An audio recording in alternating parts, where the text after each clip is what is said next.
بازاران کەس لا وڵاتیانی شاری سلێمانی بۆ پشتیوانی لە کۆبانی لە خۆپیشاندانێکی بەرفراواندا پەیامەکانیان ئاراستی لایەنە سیاسیەکانی هەرێم و کۆمەڵی نێودەوڵەتی کرد و داوایان کرد بەر لە ڕوودانی کارەساتێکی گەورەی مرۆیی پەلە بکرێت لە باناوەچوونی ئەو شارە کوردستانیەدا. طبعا ئێمەش وەکو بەهای ئینسانیەکان ویژدانمان قبوڵی نەکرد کە ئەو زوڵمە لە کوبانی بکرێ هاتین ئێرە پشگیری خەڵکی کوبانی بکەین.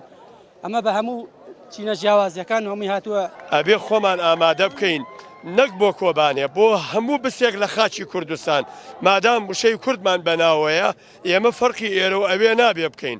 هیوادارم کوردستان لە هەر چوار پەرچی کوردستان ئیشەڵا سەرکەوتوو بێ. حکومەتی ئێرەم کە تەخەم بووە ئەوازتر کە هاوکاری بکردە. خۆپیشاندەران ڕایانگەیان هەڵوێستی هەندێک لە لایەنە سیاسیەکانی هەرێم و کۆمەڵی نێودەوڵەتی بۆ باناوەچوونی کۆبانی لە ئاستێکی لاوازدایە و پێویستە هەنگاوی خێرا بنرێت بۆ دەربازبوونی خۆراوە لەو مەترسیە گەورەی کە ڕووبەڕووی بووەتەوە. بۆ پشتگیری کۆبانی هاتوین لە بەخوێن بە دڵ بە گیان لەگەڵ یاین ئەوان چیان بێمە لەگەڵ ئەوانان هەرچیە بڵێ ڕۆحی خۆمانیان پێشکەشەکەین یارمەتیانین بە هەموو شوێ لەگەڵ یانین. کاتێم دباکەن هەمی کورد یەک بن جوان بکارن قەدای سەر داعش بکەن وەکە ئەڤڕۆژ ئەم سپاسیا خەڵکی سلێمانی دەکەن.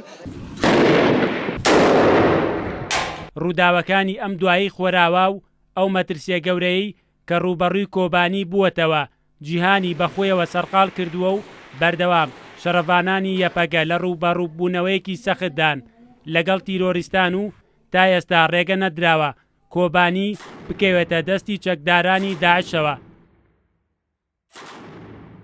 ماوەی مانگێکە شەڕێکی نابەرامبەری سەخت لە ڕۆژاوا تێپەر دەبێ پشتیوانی بۆ کۆبانی لە هەموو ناوچەکان هەمووانی هێناوەتە دەنگ و داوای دوورخستنەوەی ئەو مەترسیانە دەکەن کە ڕووبەڕووی کۆبانی دەبێتەوە.